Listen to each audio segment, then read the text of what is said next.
Hello friends, I'm your English teacher Vaishnavi Patil. Welcome to Gurvari Academy. Friends, आज आपण तुमची जी काही तिसरी पोयम आहे ज्याचे नाव आहे trees are the kindest thing I know, तर त्या पोयमचा जो काही ॲप्रिसिएशन आहे तो पाहणार आहोत. तर यापूर्वीची जी काही फर्स्ट पोयम होती बी द बेस्ट, त्याचं सुद्धा आपण ॲप्रिसिएशन पाहिलं होतं. 7th स्टँडर्ड मध्ये तुम्हाला ॲप्रिसिएशनचा कुठलाही आणि कसलाही भाग नव्हता, पण आता तुम्ही 8th स्टँडर्ड मध्ये आलात म्हणजे मग तुम्हाला ॲप्रिसिएशन बद्दल बरेचसे प्रश्न विचारले जाऊ शकतात. मग ते प्रश्न 3 ते 4 मार्काला असू शकतात आणि ऑफकोर्स अर्थातच आपल्याला कुठल्याही प्रकारचे कसलेही मार्क गमवायचे नाहीयेत. सो त्यासाठी आपण आज काय पाहणार आहोत, तर हा जो काही ॲप्रिसिएशनचा भाग आहे तो आज आपण समजून घेणार आहोत. तर चला आता आपण सुरुवात करूया या कवितेच्या ॲप्रिसिएशनला. First of all, what is the title of the poem? या कवितेचं टायटल नाव काय आहे? तर या कवितेचे नाव आहे trees are the kindest things I know. Second, तर पहा या ॲप्रिसिएशन मधले हे जे काही भाग आहेत तिकडे रेड इंकने लिहिलेले, तर ते सगळे भाग हे प्रत्येक ॲप्रिसिएशन मध्ये आपल्याला मेन्शन करावे लागतील. त्यामुळे हे जे काही भाग आहेत ते लक्षात ठेवा, म्हणजे तुम्हाला प्रत्येक ॲप्रिसिएशन मध्ये मला परत सांगावं लागणार नाही की ह्या ॲप्रिसिएशन मध्ये असं लिहावं लागतं, हे असं असतं, किंवा आपण हे या ॲप्रिसिएशन मध्ये नमूद करायला हवं. त्यामुळे आपण जो काही आपला बी द बेस्ट या कवितेचा फर्स्ट ॲप्रिसिएशन पाहिला होता त्यामध्ये सर्व गोष्टी इन डिटेल व्यवस्थितपणे समजून सांगितल्या आहेत की ॲप्रिसिएशन का लिहावा लागतो, कशासाठी असतो, तो कसा लिहायचा असतो. तर आता आपण आपल्या या ॲप्रिसिएशनला सुरुवात करूया. फर्स्ट ऑफ ऑल आपण टायटल पाहिलेला आहे, त्यानंतर who is the poet of the poem, या कवितेचे कवी कोण आहेत? तर या कवितेचे कवी हॅरी बेन हे आहेत. त्यानंतर या कवितेचा राईम स्कीम काय आहे? तर या कवितेचा राईम स्कीम आहे that is A B A B. A B A B म्हणजे काय? तर कवितेची फर्स्ट आणि सेकंड लाईन ही काय असावी? त्यांच्यामध्ये रायमिंग पेअर असावा आणि तिसऱ्या आणि चौथ्या लाईन मध्ये रायमिंग पेअर असावा. त्यामुळे त्याचा जो काही राईम स्कीम कसा आला आहे तर तो ए ए बी बी असा आलेला आहे, बरोबर. त्यानंतर नेक्स्ट आहे figure of speech. Figure of speech म्हणजे काय? तर आपण छान दिसावं यासाठी आपण काय करतो? मेकअप करतो किंवा वेगवेगळे दागिने घालत असतो, दागिने परिधान करत असतो. तशाच पद्धतीने आपल्या भाषेला सुद्धा सौंदर्याची थोडासा मेकअप करण्याची गरज असते, म्हणून हे फिगर ऑफ स्पीच वापरले जातात, ज्याला आपण अलंकार म्हणतो. आणि हे अलंकार फक्त मराठीमध्येच नाही तर इंग्लिशमध्ये सुद्धा वापरले जातात. तर या कवितेमध्ये कोणते कोणते अलंकार येतात? तर यामध्ये अलिट्रेशन आणि रिपिटेशन येतात. तर कवितांमध्ये जास्त प्रमाणामध्ये अलिट्रेशन आणि रिपिटेशन हे अलंकार येतात, कारण हे यामध्ये पुनरावृत्ती रिपिटेशन सतत असतं. तशाच पद्धतीने पर्सोनिफिकेशन नावाचं जे काही फिगर ऑफ स्पीच आहे ते जे काही हायर क्लास मधले पोएम्स असतात त्यांच्यामध्ये तुम्हाला पाहायला मिळतं. तर काही कवितांमध्ये काही चॅप्टर मध्ये सुद्धा हे पर्सोनिफिकेशन बद्दल थोडीशी माहिती दिली गेली आहे, तेही आपण पाहणार आहोत. तर यामध्ये पहा, यामध्ये अलिट्रेशन आणि रिपिटेशन हे दोन महत्वाचे फिगर ऑफ स्पीच येतात. मग आपण आता एक अलिट्रेशनचं एक्झाम्पल पाहूया की कशा पद्धतीने पुनरावृत्ती होते एखाद्या शब्दाची किंवा एखाद्या साऊंडची. तर याचं एक्झाम्पल आहे and spread a shade for sleepy cows. यामध्ये यस हा जो काही वर्ड आहे त्या वर्डची अलिट्रेशन झालं आहे, त्याची पुनरावृत्ती झालेली आहे. त्यानंतर रिपिटेशनचं एक्झाम्पल पाहूया, ते म्हणजे काय? Trees are the kindest things I know. या वाक्यामध्ये पहा, tree are the kindest things. तर यामध्ये टी या शब्दाचे जे काही उच्चारण आहे ते परत परत झालेलं आहे, म्हणून याला रिपिटेशनचं एक्झाम्पल म्हणतात. त्यानंतर या कवितेमध्ये किती ओळी आहेत? तर या कवितेमध्ये 16 ओळी आपल्याला पाहायला मिळतात, बरोबर. तर तुम्ही काउंट करू शकता. तर त्या कवितेमध्ये ॲक्युरेट 16 लाईन्स आहेत. त्यानंतर नेक्स्ट आहे रायमिंग वर्ड्स. तर रायमिंग वर्ड्स काय असतात? त्यांनाच आपण रायमिंग पेअर्स म्हणतो. तर वाक्याच्या शेवटी जे काही पेअर्स असतात शब्दांच्या, ज्यांचं प्रोनाउन्सिएशन जवळपास सेम असतं, त्यांनाच आपण रायमिंग वर्ड्स म्हणतो. तर कोणते कोणते रायमिंग वर्ड्स या कवितेमध्ये आलेले आहेत?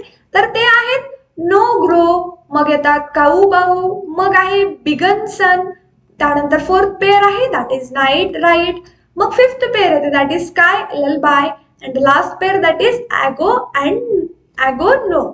तर अशा पद्धतीचे वेगवेगळे रायमिंग पेअर्स आपल्याला कवितेमध्ये पाहायला मिळतात. त्यानंतर आपण महत्वाचा भाग पाहणार आहोत, ते म्हणजे काय? सेंट्रल आयडिया और central theme of the poem. या कवितेची सेंट्रल आयडिया किंवा सेंट्रल थीम काय आहे हे इथे आपल्याला लिहायचं आहे.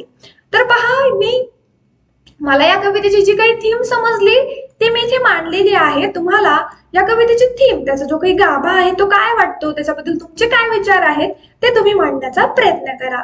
तर ही थीम आहे, in this poem Harry Behn describes that trees are very useful to animals, birds, mankind and all the living things. या कवितेमध्ये पहा, जे काही कवी आहेत त्यांचे नाव आहे Harry pen.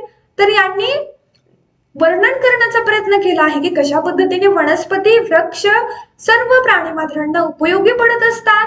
Trees are source of energy to all of us. आणि आपल्या सर्वांसाठी ऊर्जा मिळवण्याचं मुख्य साधन म्हणजे काय, तर हे ट्रीज आहेत. त्यानंतर trees are source of energy झालं. त्यानंतर it provides cool shade, fresh oxygen and many useful things in our day to day life.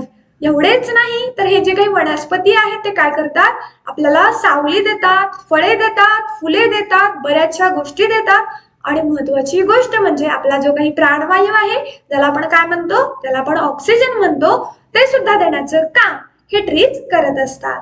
त्यानंतर and in the end trees are our best friends.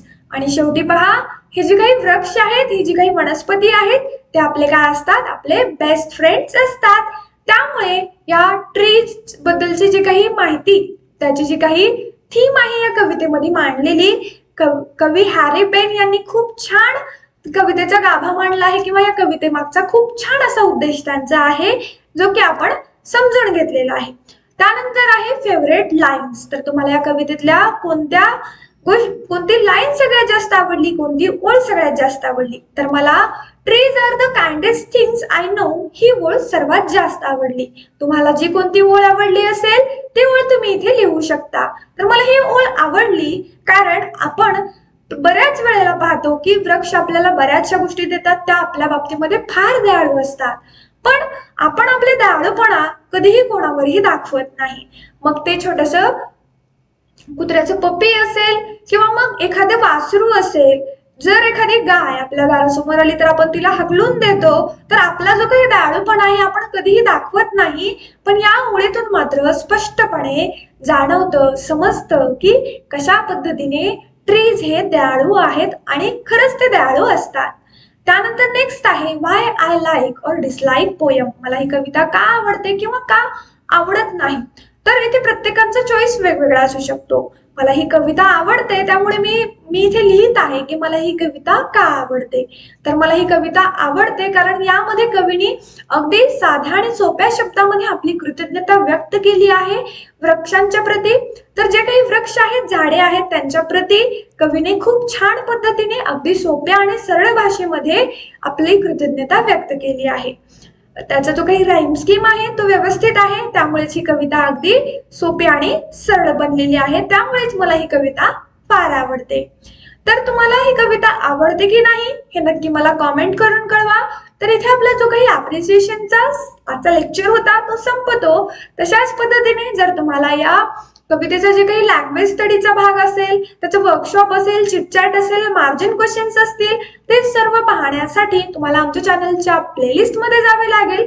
तिथे तुम्हाला 8th standard English या फोल्डरमध्ये सर्व videos मिळतील, पाहायला विसरू नका.